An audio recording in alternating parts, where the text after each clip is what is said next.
Welcome back to this week's episode. This one is fantastic. I had a beautiful international guest who is all the way from London. Typically, we'd be doing that on Zoom, but through the process of booking, she realised that she was coming to Perth. So we did it in person in a beautiful area here in Perth. And, you know, when I get to have these bit of time with these incredible guests, I love to know a little bit about behind the scenes, like what led them to be in this position and what they're doing now and their purpose and passion in life. Annabel Karmel was just such an interesting woman to spend that time with. She is actually a global icon in the family nutrition. And like I said, she's a best-selling author, entrepreneur, and a really well-known name in the children recipe books. And she has been awarded MBE, which is from Her Majesty the Queen. So she's met the Queen. Rest in peace, Queenie. But what I love the most is that we got to meet in person, and the energy was just so gorgeous, and she's got so much to share. And behind her remarkable success lies a very profound heartbreak. Annabel's journey began with the devastating loss of her child, her beautiful daughter Natasha, who passed away at only just 3 months. And that kind of grief, no parent should ever know, and just remarkably would change every cell in your body. I can't even imagine. So through that unimaginable darkness, Annabel then found her purpose when her son Nicholas came along, and he proved to be a very fussy eater. And so she poured her heart into making sure that her children would thrive one meal at a time. And then when you hear the episode, she talks about how everyone was like, oh, this is fantastic. You should write a recipe book. And there it starts. So her story is, like I said, one of unimaginable loss, like extraordinary resilience and a purpose that grew into this incredible worldwide brand. And her frozen fresh foods, which probably contradicts itself, but the factory here in Perth, which is amazing that it's in Perth, they produce fresh food and then it's snap frozen and it's in our supermarket aisles in the frozen section. So listen to this amazing podcast, not only a little bit about Annabel and her why and her reasoning, but how she's created what she's created in her food and her recipes. And I hope you enjoy this episode as much as we did, and love to hear your comments and feedbacks, and speak to you next week. Annabel, welcome to the Parenting Collective, all the way over from London to Perth. Yes, I love coming to Australia, so I'm very happy here. It's my second home. Oh my gosh, yes. And you know, what I was talking about before is I love my podcast and get people to inquire about being a guest. And I was like, oh, this looks lovely. And then the last 10 minutes we've met each other, I'm like, oh my gosh, everybody needs to know about you. You know, you have been coming to Perth for 12 years, 15 years? Probably more than 12 years, yes. Oh my goodness. Oh, we're going to talk a lot today. Yeah. So you've supported lots of generations of families around the world, and I'm super excited to chat about all your worldly things that you've done, which is amazing for children and parenting, and all the wisdom that you've gathered today. So what I like to start with is sort of finding out a little bit about the person, not just about the business. And absolutely, but I'd love to know a little bit more. It's always the driving force behind what you do is your personal life, to be honest. And for me, for sure, it was. Absolutely. And the success of an entrepreneurial business, be it a female or male, is a lot to do with the personality of the person, isn't it? So to start with, though, just reading a little bit of your background, such a deeply personal and heartbreaking experience with the loss of a daughter, Natasha. Yeah. And so looking back now of the incredible things that you've done, my goodness, how would you have felt that the loss and where you are today, how that has sort of shaped your career as a mum and a woman and with your children? We did touch about that a little bit before we started recording, but it's probably the worst thing can happen to a woman is to carry a child, 100%, give birth to a child, and that child die. At worst. I can't possibly. It's just, you don't think it's going to happen to you. I can't possibly imagine. It was horrendous. Horrific. I can't even explain how I felt. It was like a weight on my head the whole time. Yeah. And I was just a wreck, to be honest. Totally. And it had taken me 2 years to get pregnant with her. Oh. And the thing was, it didn't actually have to happen. Really? So she was born absolutely perfectly healthy. Oh. And then I went into her room when she was like 3 months old, and she didn't look quite right. It was like her hand was twitching and I was slightly rolling back, and I just thought, this doesn't look right. She'd have this intuition. And I took her to see a doctor, and he gave me this lecture about how first-time mothers worry unnecessarily about their children. And I went home thinking I should never have disturbed him. But the next morning she looked worse, and I went to another doctor, and I was on his doorstep at like 8:30 in the morning. And then he examined her, and then he went out and he said, I've got to go and see another patient, and left me for 10 minutes, which I thought was odd. When he didn't go and see another patient, he knew already that there was something seriously wrong with her, but he hadn't said that to me. No. But when he came back in, he said, I had tried to get her integrated almost to the hospital. I think there's something wrong with your baby's brain. And that's when I kind of felt this is not happening to me. No, this not is not real. I didn't think it was going to be that serious. And he said, well, we couldn't get her a better grade almost to the hospital. We're going to take her to St. Mary's Hospital. And I rang my husband and we went to the St. Mary's and they did lots of tests on her. And at 5 o'clock, they did a CT scan. And then they took me into a room and they put this, like, on a light box, this scan. And they just said to me in a very matter-of-fact way, she would never be normal again and she might die. And they couldn't treat her there. And they were transferring her to Great Ormond Street Hospital. I thought they could put people on the moon. How can they not save my daughter? Totally. And I was, oh my goodness, I couldn't believe it. Processed it. Because the day before she was absolutely fine. Can happen so quickly. Anyway, she went into intensive care the second day because she wasn't breathing very well and they put her on a ventilator. And after the 5th day in hospital, they said they wanted to have a meeting. In your heart of hearts, you kind of know what they're going to say, but you dread it. You were hoping, though. They said the thinking part of her brain had gone. And what did I want to do? So they put her in a little dress and they put her in my arms. And I think it took 4.5 hours for her to die. In your arms. Can you imagine? No. It was horrendous. I can't. And then you go back to your house No, I and there's can't. all her things. And then everybody's like in the street, No. oh, how's your little one? And you have to explain to all these people, like, she's gone. not here anymore. And all your friends have, like, babies and children, so they don't want to come near you. And it was horrendous. But I do talk about this now a lot, why she died. Yeah. Because I think it's really important. I'm so glad you can share. So she was kissed by somebody with the first signs of a cold sore. No. So I would never have imagined that that could cause encephalitis, which is swelling of the brain, because it's a herpes virus. But after knowing that, I now campaign with something called the Lullaby Trust in the UK. Like, don't let people kiss your baby when they're very young. Don't let people, like, touch them. They are so vulnerable when they're little. They don't have the immunities that older children have. And it's just not worth the risk of this happening. After it happened to me, Absolutely. it's always thinking, like, it will never happen to me, but it happened to me. We don't want to think that.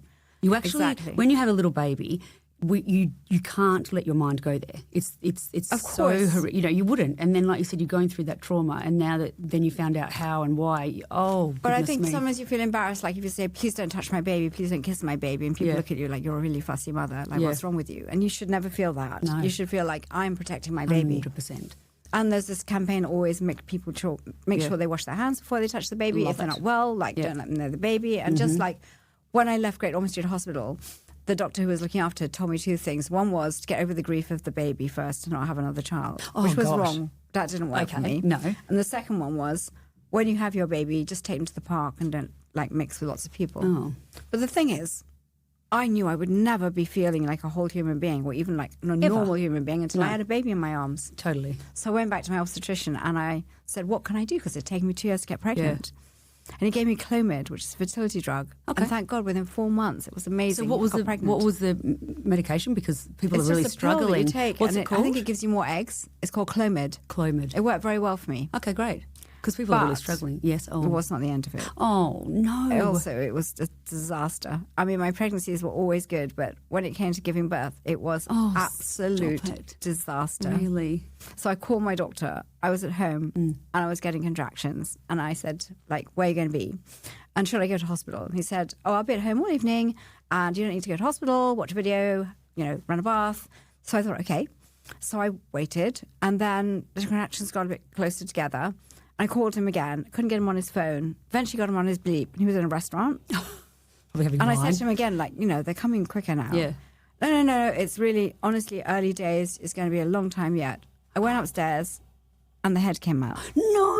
Now, this is bad enough for any mother. You poor but for a mother who thing. had just buried her child. Was it the same obstetrician that you had for your first baby as Yes, well? he That's knew. even worse. It was terrible. Oh, stop it. So I called my husband and he thought, What? He thought I wasn't having a baby, but Yeah. he came upstairs and he only told me this later that the baby's head was out, blue, so he thought the baby was dead. So we No. don't know that babies can't breathe till the body comes out. Totally. So he said, she's lovely, which is like, I thought that was strange because they told me I was having a boy. Oh. Anyway, then I instinctively kind of went on all fours because it's a really good way of giving birth. Yeah. I don't know, it's instinctively, like sitting on a bed with an epidural is not Human. the best way. No, it's not. And the baby came out. And then the problem was no one came for 2.5 hours and I was attached to the cord for that entire time. Was baby So I couldn't- breathing? The baby was Oh, breathing, but I couldn't goodness. really get the baby very close. No. And there's this blue and white like cord. Yes, I know. I wanted the full epidural knock me out thing, and I got the full home birth. You did not have It was that. not what I wanted. What Anyway, what a woman. eventually somebody came who was helping somebody else deliver their child, and he cut the cord, and I went to hospital. And thank God, Nick was a healthy baby. Yeah. And he was a catalyst for my entire career. Really? He's a terrible sleeper and an even worse eater. Oh, really? Yeah. And that's, oh my gosh, well, there you go. So thank you for sharing that story, because it does make everyone just so much more human, because the things that you've done in your life are spectacular, and we can't list them here today, but you're an incredible woman in a very short moment that I've met you as well. Oh, thank you. But it is the reason why, and I love understanding the purpose It's why you and do passion. something that gets you through the hard times. Totally. It's true, because business is hard. Business it's is hard, and it's hard, and this is what And to we're maintain saying. your position is hard too. Totally. And the thing is, being a mum, going through grief like Yes. that, and, I do often say that I feel like everything that I've been through, I feel like I could handle anything other than losing a child. I say it all That's the time. probably the worst thing can happen I think to so. you. I really, The I worst. mean, But so I wanted to be a mum. Yeah, but at the totally. same time, I wanted to have a career. And I was a musician, but I so couldn't how did you go play. with that then? So I thought you- about it, and I thought, like, she was only 3 months old. And, like, why did she die? And what was the purpose of her life? Totally. And so I thought, I really want to do something that will give a reason for Natasha's life. That's beautiful. Albeit a very short life. Sure. And I thought I wanted to work with children. And it was really Nicholas not eating that got me into the idea of it. But I wasn't And tell me a little bit about that, like confident. literally didn't eat, or was he super He ate a few fussy things. and Pasta, a bit of fruit. Yeah. No chicken, no meat. Yeah, like, totally, yeah, very yeah. difficult. So I was running a playgroup, and I had about 65 children, parents coming. I was giving them out recipes that I had made for Nicholas, because I always loved to cook. Yeah. And every week I give them the recipes, and every week they say, what else have you got? And then eventually, after about 2 or 3 months, they said, you should write a book about feeding children, because your recipes are amazing. And my child wouldn't eat anything, but now they love these recipes. Wow. And I thought I can't do this. I can't even type, and forget it. Yeah. But then I thought, this could be dedicated to Natasha. Yeah. Help other children. So I decided I would look at nutrition and do the research into what children should be eating from the very first foods they have all the way through. Yeah. But that was very difficult, because everybody I asked who were so-called experts, whether they were pediatric allergy specialists or a pediatrician, they contradicted each other. In my day, we weren't giving peanut butter until 9 months or 1 year, which was completely the wrong thing to do. Or you can't give fish until this age. And they only like bland food. And so then I thought, I went back to Great Ormond Street, which had a research arm called the Institute of Child Health. And I started to work with the scientists. So the book was very ahead of its time. It was saying you need to give peanut butter from 6 months. Wow. You need to Was it give red controversial meat. back then? It was quite controversial. Yeah. And I sent the book to 15 publishers, and I wrote it from cover to cover. And I even had a competition to get illustrations, so it was like a complete book. Yeah. And 5 publishers never answered, and 10 publishers turned me down. Said no. Yeah. And this is the other thing, being an entrepreneur too, is don't give up.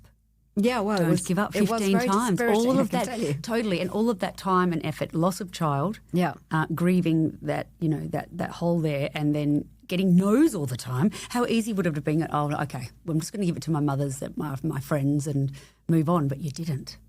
I didn't. Well, luckily, I was playing tennis with somebody who said, I know somebody who's a book packager. Wow. And they package books and they sell them to publishers. And they went to Frankfurt Book Fair.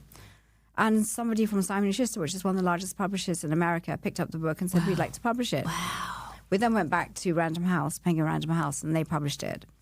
And that book went on to sell 5 million copies. And it became the second best-selling hardback non-fiction book of all time in the UK. And how long ago was that? That book came out in 1991. Wow. And it's still the number 1 book on feeding children. Absolutely. And we update it all the time. Yeah, so totally. every few years we do a new version.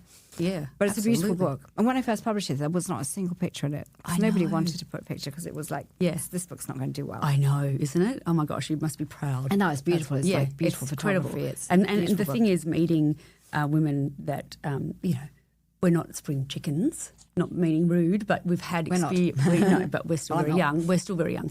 But it's the lived experience. Not you didn't give up, and all of your knowledge. Well, but I also just knew as lived a mother, experience. they were all fussy, my children, which is a good education. But I kind of found Practice. out the way to get them to eat. And I thought every parent needs this.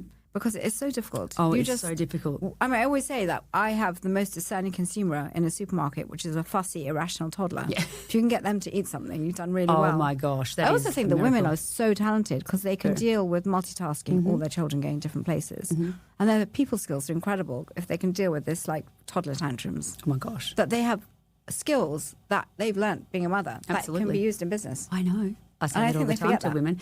And the thing is, though, like, you know, I was talking about before with life burnout, and, you know, life is just so much more stressful for mothers. Like, I feel like even for me, my daughter's been 21, 18 and 15, I felt stressed, and we didn't have websites. We didn't have Instagram and Facebook, you know. Yeah. And I work with so many families all the time with sleep and parenting, Yes. and I just, you know, like today I'm going to a client's house after here, not to, you know, for egotistical ways, but she's by herself. She's got no family. I've been working for her with a month, and I'm just going to go over there and hold the baby and give her a hug, because people are burnt out. Yeah. Mums are burnt out. They're It's lonely. very hard. And we already were like that before, but now that we, you know, these amazing Well, it's interesting products. because I had a career as a musician. I played the harp and I sang. We were going to get there too. Yeah. So you had a career. But that was quite lonely. Yeah, Because you're right. practicing a lot and then you're playing and you're travelling. And when did you do that? Before becoming a mother? Before I had, after I had Natasha, after she died, I couldn't play anymore. Have you played? Do you play now? No, but all my children play the violin. I taught them to play the violin. Yeah, I played the piano my whole life and did all of that, but I don't play it anymore either. I think it was losing Natasha. I wanted to do something with children and I just couldn't play. Maybe you But might what be was able to interesting, and then I wrote books, and these were all quite solitary. And now that I have a business and I work with people in an office, I love it. Yeah. I love that camaraderie, and we're also passionate about what we do, and we're excited about it. Oh, I love it. And I think it's given. I just have a passion for what I do, and you do. I work with a lot of women. A lot of women who have worked with me didn't have children, gone on to have 2 children, come back, and they're so great at working. Is that, aren't they don't want to waste time. Efficient. Yeah. You know, they want to enjoy what they're doing. They want to be able to, if they're going to leave their children, They're they want to go amazing. somewhere they want to enjoy, and they're going to be the best workers, aren't they? That's what Absolutely. we say all the time, Yeah. you know. That was one of my questions, because I had noticed that you'd been a trained musician, which again, was beautiful, and that season of your life. But now this is your season. It's been quite a long season with the book. With the book, I keep saying that, don't I? But, you know, we've got a lot of experience. And so this is the whole thing, really talking about the incredible products. Again, just meeting you today, I've seen your products in Coles and Woolworths. Yes. And I was like, oh my goodness, this is yours? Well, I mean, Australia was not on my radar. And then I got called up by the #1 frozen food company in Australia. Did you? We want to develop a range for Coles for children. Will you develop it for us? Wow. So I came here. I developed, it was actually 30 products originally. Wow. And we launched it. Yeah, it was like 12 years ago. And to begin with, 12 years people ago. didn't know where. This is what I mean. A long like, time. But people didn't know where to find it because everything in the baby aisle is like long life ambient. Yes, And yes. why we don't eat long life ambient food in a tin or a jar. No. Ugh, it's got 18 months shelf life. That's right. It's older than the baby by the time the baby eats it. Why not have freshly frozen, locked in goodness in a meal? Made sense, right? Amazing. So I developed this range, which has been so popular. Yeah. Wow. I mean, it's a lifesaver. Everyone I meet in Australia who's a mum, like, this is a lifesaver for me. Absolutely. Talking about burnout and busy and working. It's having 4 these, minutes in a microwave Absolutely. from frozen. It's unbelievable. And children just love these meals. Let's Butter talk about chicken. that. There's so many things to talk about. But when I saw that and when we met today, and I'm like, my goodness, that's you. I've seen them. And talk a little bit about the ingredients, because they're in the frozen section, very easy to see. I've seen them, and I don't have a they're baby. everywhere. They're at the front there. But what I was asking you about is that they're healthy. Like you said, they're locked. The goodness is locked and frozen. All natural ingredients. Yeah. So talk a little bit into these little frozen meals. They're called little meals. Little meals. And we've got So there's the no pasta bake, additives, no additives. and there's no nasties, and they've got lots of veggies in them, and your meat is so good. Yeah. It tastes so Isn't it good. amazing? And actually, loads of people who are not children love these I have meals. no who doubt. don't want to eat too much. I think I'm going to get some for my because they're my so teens. delicious. I love Yes. the cottage pie, the butter chicken, that spaghetti with meatballs. And people in the So factory yum. say they eat them. They love them. And it's like they have amazing chefs that I'm working with here amazing. in Australia. They used to have restaurants. And now, like, I'm kind of helping them to, like, make something that we know that children will love. That are nutritious, yeah. And there's nothing here. No, there's nothing. It's either ambient, which is Gross. really awful. Yes, yucky. Or these frozen meals, or you have to cook from scratch. Totally. And not everybody has time to cook from No, scratch. and they don't, sadly. And also, if they then don't eat it, you feel like, oh my God, I've just wasted all that time. money and time. We were talking about that. But what I without have met you, and I'm so excited to have met you, I would often go, oh, it's frozen. That's good. That's funny though. Frozen's locked in goodness. Totally. And it's 100%. Better than chilled. I know.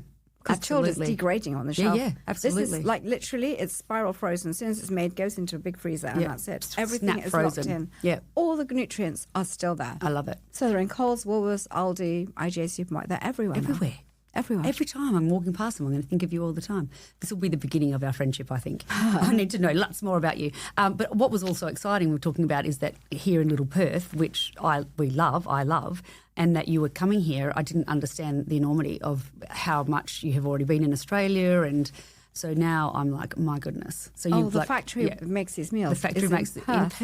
Yes, how so lucky am I? And I work with the chefs here. Yeah. And today I was in the factory. Yeah. Monday, Tuesday I was in the factory, like trying new things. This is definitely your second home. Yeah, but I'm very involved. Oh yes, you so are. I taste them every time I come. I taste and them. And that's why will always be amazing, because it's you. Well, I understand what children like to eat. Mm-hmm. You do. I do. Yeah. I know, and it can't be too many different things mixed together. They don't but like healthy, that. Nutritious. Is that word? So that's exciting for busy mums. But you have so many other things, and so I also you have an app. Which I think is, the app is amazing. You've got amazing cookbooks we'll talk about as well. But the app, I played around with them. I would actually cook it for my family. It's amazing. And my kids are big. Very easy. Yes. Fresh and new, but very easy to get nice meals, well, it takes easily you cooked. From the very, very first food you give your baby. Yeah. And The it holds weaning, your hand into finger foods, how to cut them. It shows every single fruit and vegetable, so baby's not going to choke. Yeah. It then gives you like 4 5-minute recipes with 4 or 5 ingredients that are so simple, like anybody can cook. It's so easy to follow. And it plans out, this is where you get your iron from, and it's just perfect for families. Absolutely sensational. And we add new recipes every week, so it's not like a book which is finished. No. We're always adding things to it. In fact, there's a new version coming out very soon, which is amazing. And I feel like it's like my 5th child. I love the app. There's 1,500 recipes on it. I know. It's crazy. And they're good for adults. They're good for young children. They're good for babies. Totally. Everybody can eat the same thing. Everybody could eat them. Tasty. It's amazing, but very easy, and I loved it. And I it's think always in your pocket. And the search is great. So if you want chicken broccoli, you put it into the app, chicken broccoli, and all the recipes of chicken and broccoli will come up. Vitamin C. Yeah. Everybody needs this for their family. Or dairy-free, and all the recipes of dairy-free will come up. Gosh. You can't get that in a book. No, you can't. No, app's amazing for recipes. It's an amazing app, and it's one of the most popular recipe apps in Australia now. Oh, I would have no doubt. And it's for babies and toddlers. I know. And but I would say for families. And families, I'm going to be using them for my children, because I don't like cooking, and everyone complains. Oh, no. So, I don't hate it, but I'll make something and one person won't like, because we've got 5 in the family, right, and then we've got boyfriends and girlfriends having dinners too. So, yes. It gets a little bit. And you'd get stuck in a rut making the same thing over and over again. Absolutely. And after a while, they don't want it anymore. And it just I don't want ruins it either. Yeah. And it was a good price too per month. It's yes. I mean, $9 or $10. I think I might be wrong. I mean, it's probably $9. It was very, very well priced for an app with so you literally. Could we're much cheaper than a lot of apps. Yeah, totally. Some of the apps are really expensive. I wanted it to be affordable, accessible to everybody. Yeah. So I mean, get the app. Get the frozen foods, but you have so many other wonderful things. Cookbook. I mean, I love the old school cookbooks, and I do love cookbooks, having books in your kitchen. I do love that. So you have all of those. I've written too. 50 books. 50 books. Yeah, I know, it's crazy. I think I've written a book every single year, and sometimes more than one. Wow. I mean, that's a cookbook. That's a beautiful one. Teaching very young children how to cook, which I think is very important. I think it's really important, and that is getting lost as well. There's a lot of things getting lost because parents are so busy, and mums. And I think fussy children, when they've learned to cook, are more interested in food and become less fussy. So it's actually very important. Yeah. I taught my children to cook when they were 4. Yeah. And I left them in the kitchen. I chopped things up and I let them cook. That's gorgeous. It was a terrible mess, obviously. But you have to let the mess happen. Yeah. But now they all love cooking. Yeah. Yeah, my daughter, in fact, had a cookery class. She charged all her friends to come. That's so the other great. day. She had 12 people around. That's so fantastic. Yeah, they all love food. We all live for food. You want them to love nutritious. I can't say nutritious today. Nutritious, healthy food. But the one that you brought into the studio is, like you said, helping small recipes, simple recipes for the children to make. Everything's photographed, so you can see how to cook. Yeah, simple things. But it's got lovely recipes in it. And I always want to make sure that the recipe is delicious because if a child's going to spend time making it, Totally. I want them to enjoy eating 100%. it. Otherwise, they make it like, oh, I don't like that. Don't like that. No, exactly. We don't want that. Totally. It's just love of food, obviously. Now, the other thing that you have brought over that's quite new, and in baby bunting here in Australia, Yes, which baby bunting is if anyone's Unbelievable got a stores. We don't have anything like that in England. I can't believe that. I mean, I've been to the one in Sydney, Melbourne, another one in Perth. They are incredible. They are incredible, and we're very lucky to have them, and we do have them everywhere. People can't see these, but they are. Can you explain them? What are in the stores now? So, babies and toddlers and children eat with their eyes. Yeah. So, I do the food, but now I also want to make the tableware. Yeah.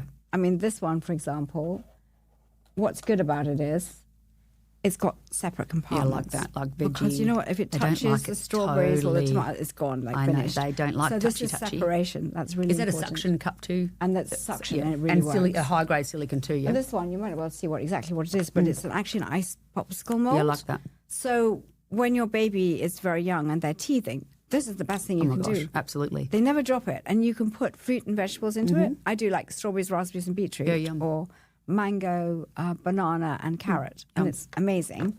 Do you know the other thing that I've seen, which would be amazing, is for teething children if you're breastfeeding? Yeah, you can put breast milk. Absolutely. For the teething, I've heard about that. Then we do this is just, we have about 30 different products, and it's all in baby bunting. But I also have like the freezer food trays, so when you make your baby food, you're obviously not going to just make one small portion. You can freeze it in that. Bibs, spoons. You've done everything. Yeah, knives, forks. And beautiful, my beautiful. favourite colours. What colour do you call that? It's like a...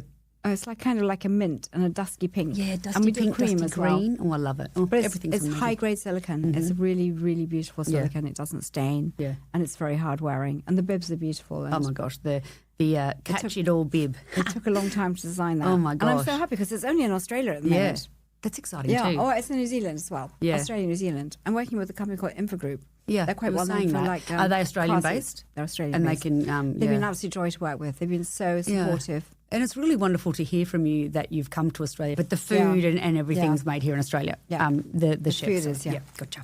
Now, I do also want to talk about all of your awards, and I want to hear a little bit about it. So, you were awarded an MBE, which is by the Queen. Yeah. And for us Aussies, it's the most excellent order of the British Empire, and it sounds very fancy and posh. Yes, I had to go to Buckingham Palace. I want to hear all about it. So what an amazing. Can you please talk us about... You can't tell anybody when the letter comes. You're not allowed to say. It has to be a surprise. And then you go to Buckingham Palace and then you meet the Queen and you have to curtsy and you have to walk backwards and all of this. No one gets it right because they get so worried when they actually meet the Queen. Totally. But it was a great honour. What did you have to do? You have to do the whole curtsy thing? and then you have to walk backwards, but you can't turn your back on the Queen. Wow.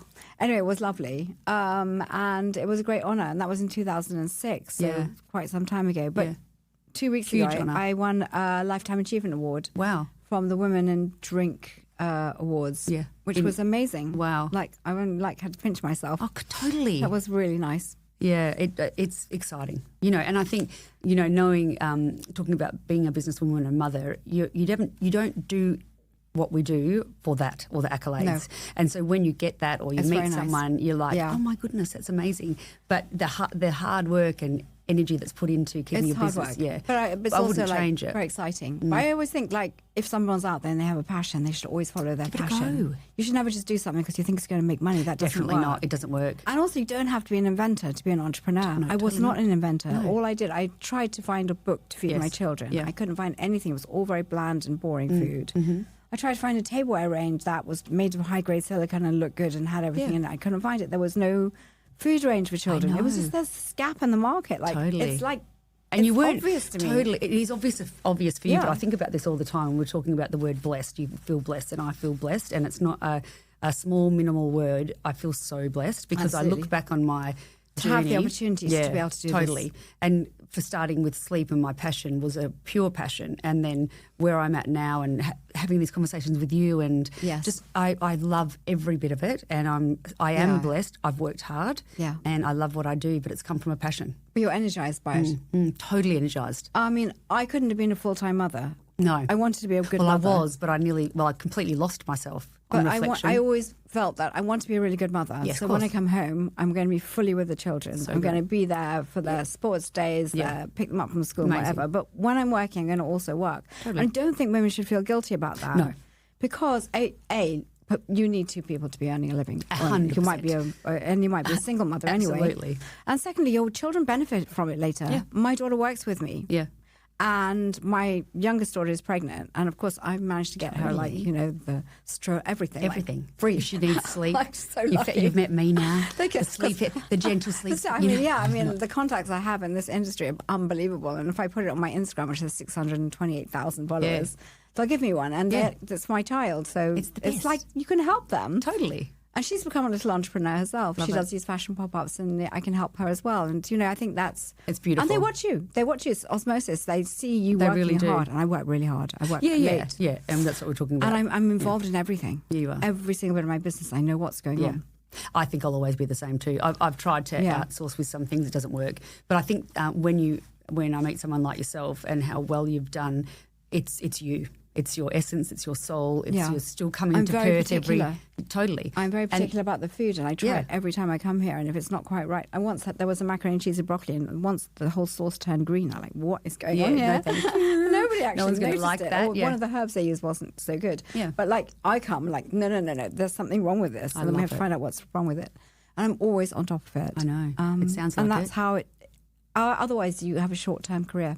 Oh, totally. But also you get burnt out. We talk about that. But even, like I said, I'm so lucky that the factory is here in Perth, and you've I love coming got the to Australia. time to People speak are so to me. friendly in Australia. Oh, aren't we? They are so I lovely. know. I've met lots of influencers. I went to my friend who has little baby chickens. I was like with them yesterday. Oh my gosh. And I've met so many lovely people. And that's the other thing, like coming away and working is so much more interesting than just going on holiday. Yeah, totally. Because I meat people like you. I know. I'm talking to the people in the factory. And I Totally. find it fascinating. Me too.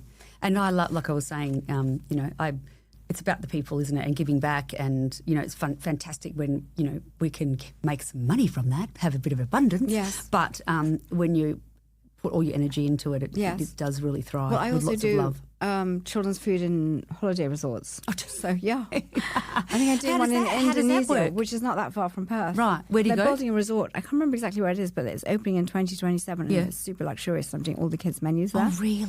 But I love doing that because children's menus Oh, in my gosh, hotels like chips and stuff. or in Yeah. hospitals, I mean, they're so bad. Yeah, they Even are. nurseries, they're not Yeah. great. I was saying actually to my manufacturer, like, why don't we make food for nurseries? Because, I Yeah. mean, what they're given isn't great. It's not great. No. And like you said, when you go out for... And they need to have good energy, and the only way they're going to have good energy is by eating a good lunch. Oh, totally. I mean, I have that problem with my kids. Not when they were little, because I had the control and I was a full-time mum, so I could sort of cook what they needed. Not all different, but now as I've got older, it drives me insane because I can have healthy food at home and I eat very well and have healthy food, but they often might eat not great stuff out of the house, and it's really upsetting. Well, it's going to happen. I know. I mean, it's, they're coming what back they eat over a round. whole week that matters. That's I mean, right. I am not a purist. Like, Yeah. I think they can have a cake or a chocolate cake or Totally, whatever. enjoy. And if you make it the forbidden fruit, they're only going to want it all the more. And That's those are the ones who are exactly going to right. crave it. My children like salad because I make the most incredible salad dressings. Totally. And if you said, what do you want? They want salad. Yeah. But these children have been deprived of chocolates and sweets. They want the chocolates and I sweets. know. My children don't. Well, that's where... Because they were always there. Totally. And Yeah. growing up, my dad didn't allow me to have anything bad.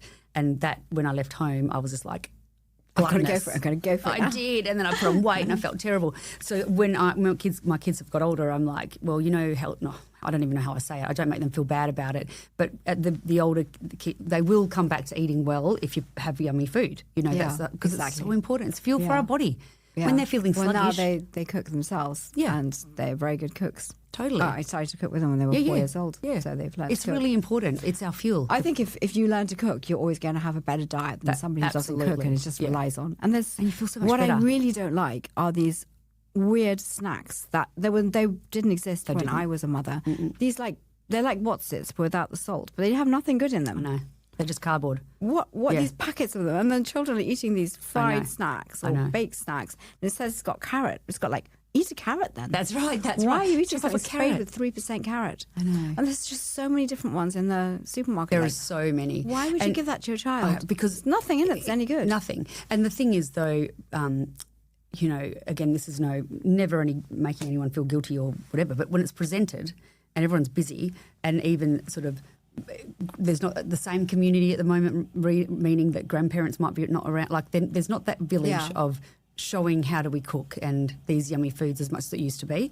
But you're right. carrot or some celery.